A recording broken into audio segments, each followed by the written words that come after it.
Tokyo jadi ibu kota seks Asia, cerminan krisis ekonomi Jepang. Kota Tokyo, yang pernah menjadi simbol kemakmuran ekonomi Jepang, kini menghadapi kenyataan pahit. Di tengah lemahnya nilai yen dan meningkatnya kemiskinan, ibu kota Jepang ini disebut-sebut sebagai ibu kota seks Asia. Perubahan ini menjadi cerminan nyata dari kemunduran ekonomi negeri Sakura. Sekaligus membuka sisi gelap dari pariwisata internasional. Transformasi Tokyo dari kemakmuran ke kemiskinan. Pada masa kejayaan ekonominya, Jepang dikenal sebagai salah satu negara maju dengan tingkat kesejahteraan tinggi. Namun, situasi berbalik dalam beberapa dekade terakhir. Sekarang, alih-alih para pria Jepang bepergian ke luar negeri untuk mencari hiburan, Tokyo justru menjadi destinasi utama bagi para lelaki asing yang ingin menikmati wisata seks murah. Yoshihide Tanaka, Sekretaris Jenderal Dewan Penghubung Pelindung Pemuda Seibore, menyebut Jepang kini menjadi negara miskin.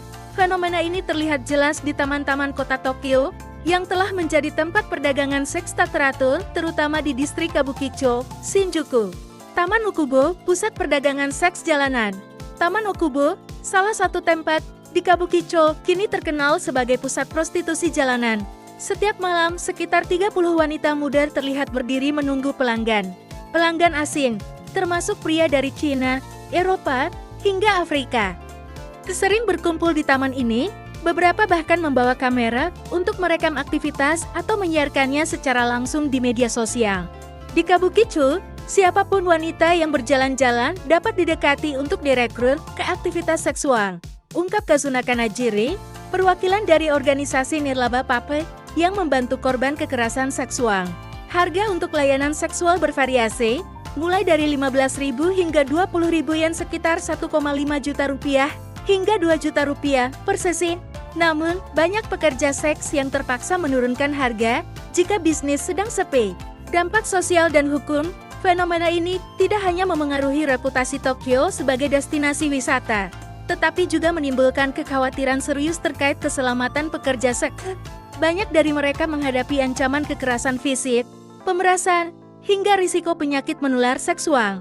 Mia, salah satu pekerja seks yang menggunakan nama samaran, berbagi cerita tentang temannya yang dipukuli oleh pelanggan asing karena dianggap tidak memberikan layanan yang memuaskan. Meski ada undang-undang anti prostitusi, kekerasan semacam ini seringkali luput dari perhatian hukum. Menurut Yuriko Eke, Kepala Divisi Hiburan Dewasa di Departemen Kepolisian Metropolitan Tokyo (OMPD), meskipun undang-undang tidak menghukum pembeli seks, pihaknya berkomitmen untuk menindak tegas kekerasan. Kami ingin memastikan bahwa kekerasan tidak terjadi tanpa kendali, ujarnya. Reaksi pemerintah dan masyarakat, masalah ini telah menarik perhatian Kazunori Yamano dari Partai Demokrat Konstitusional Jepang, yang mendesak adanya regulasi lebih ketat terhadap industri pekerja seks. Ini bukan lagi sekadar masalah domestik.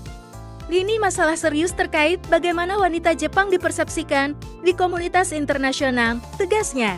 Namun, hingga kini, langkah konkret untuk menekan prostitusi jalanan dan melindungi para pekerja seks belum menunjukkan hasil signifikan.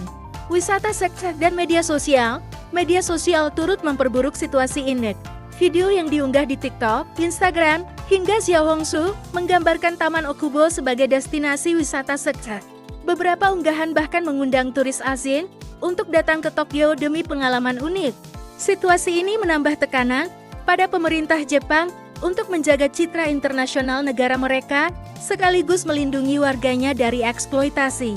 Tantangan untuk Jepang, Tokyo, yang pernah menjadi simbol modernisasi dan kemajuan Jepang, kini menghadapi tantangan besar. Transformasinya menjadi pusat wisata seks Asia mencerminkan masalah sosial, ekonomi, dan hukum yang kompleks. Pemerintah, organisasi masyarakat, dan komunitas internasional harus bekerja sama untuk mengatasi masalah ini agar tidak semakin memburuk.